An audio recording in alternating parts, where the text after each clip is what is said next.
Hi everybody, welcome to our Resourcing the Next Generation Connect Group resources. My name is Matt, if you don't know me already. This is Michelle. Nice to see you, Michelle. Lovely to see you too, Matt. Are you okay? I'm very well, thank you. Good, it's nice to be here together. Yeah. We are talking about generosity as part of our Resourcing the Next Generation series. And I guess, why are we starting with generosity, Michelle? Great question, Matt. Why are we starting with generosity? Well, when we're thinking about this series, Resourcing the Next Generation, and what that looks like, what does it mean to be a church that's resourcing the next generation? What's our part in that?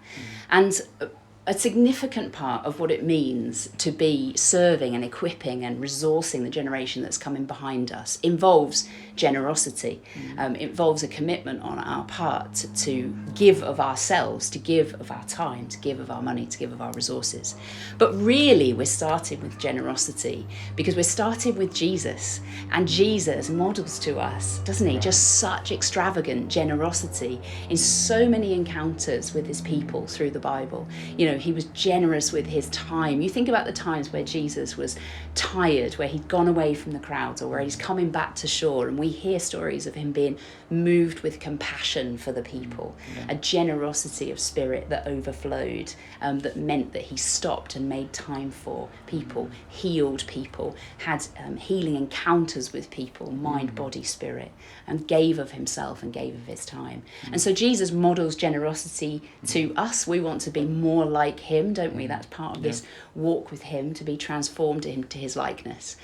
So generosity seemed like a good place to begin for this series. That's brilliant. Yeah. But before we started filming, you were just telling me and Jerome a story about someone who had been generous to you. And I thought it was so great that it's probably worth sharing here as well. Oh, thanks, Matt. Yeah, this story is about somebody called Laura. And when I became a Christian a number of years ago, and I'd walked into this new, rather large church, not really knowing what to do, where to go, where to sit, how to interact. You know what it's like when you come to a new place. That's right. And someone called Laura walked up to me. She never met me before, and she just said, "Hello, my name's Laura. Would you like to sit with me?" And it was so nice instantly, just for her. She could have been sitting with all her friends or sat anywhere else, but she actually invited me into her group of friends to go and sit with them. And then as we chatted after the service, she was like, "I'd really like to take you for brunch next Saturday. Would you like to, come for brunch?" And as somebody that was new to the city and new to the church, I was like, yeah, I'd really like brunch and I'd really like a friend. But then as I got to know her, I realised that was a generous offer for somebody to give up a Saturday morning. But as I got to know her and realised the job that she had, the commitments on her time, I think I realised actually what a truly extravagant act of generosity it was. Not just to buy the brunch, which was a very kind thing to do, but also the generosity of time and of welcome for her to do that for me. And I do wonder, Matt, would I have gone back to church the following week? That's or, right. would I have stuck in that church environment without somebody that had been so generous to me? Yeah. That's great. That's so good. And I guess a question for me, like, this word generosity is a strange word. I don't think we use it that much outside of like church context or different things like that. But if I want to be more generous, like, what does that look like? How do I do it? What does it look like for me? It's a really good question. Well, I think I would start by saying that it was certainly in my experience and those that I have spoken to, that generosity needs to start from an in place. Okay. So we can make lots of decisions to be more generous, and we can feel that almost that sense of condemnation coming. I should be doing more with my money. I should be doing more with my time. I should be more generous. But actually that isn't the place really where generosity will flow from, because that quickly can feel very works, can't it? And can feel like a burden. Generosity really starts from an inner transformation. Right. And we see so many stories of this in the Bible, don't we? Of people that had an encounter with Jesus. They had a spiritual transformation. And out of that, out of the generosity that he extended to them, flowed generosity from them. We think about people like Zacchaeus in the Bible, or Levi, you know, who was a tax collector, who was definitely not the definition of a generous person, quite the opposite actually, who'd lived his life really more defined by greed. He has this encounter with Jesus. And then we hear that he goes from being this tax collector that takes to being somebody that opens his home and invites people in and extends generosity. Right. So generosity really is an overflow of the heart, isn't it? It comes from that place of inner transformation. Right. Yeah, I get that. And so, I mean, the cynic in me, and maybe I'm the only person that is thinking this, but when we use the word generosity, I think, you know, that famous Bob Geldof quote. I don't even think it's his. Like, give us your money. You know, just give us your money. Is that what we're talking about here? Is it just a cynical?